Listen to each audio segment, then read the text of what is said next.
Hello everybody, just a real quick video to show you I guess assembly on the stand to hold up the Bigfoot.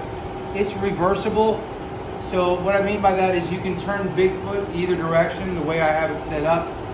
The stand itself, Bigfoot just sits into the base, so you can turn Bigfoot around and put it in the other way. When it comes to the stand, you'll notice how it's put together. There's an arc, there's the small piece, and then there's the base. There's a pre-drilled hole in the bottom for both Bigfoot and for the arm that holds it up. You'll have to assemble this small piece. Holes are drilled already. Just put it together so that it matches up in the shape and the size. And then again, after this is already together, then you would put Bigfoot in the slot, facing either direction, doesn't matter.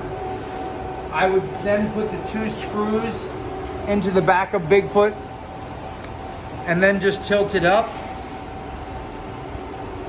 and put a screw into the bottom of each feet.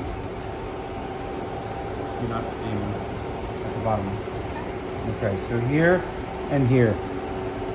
And that's all. Very simple. It'll sit up on its own.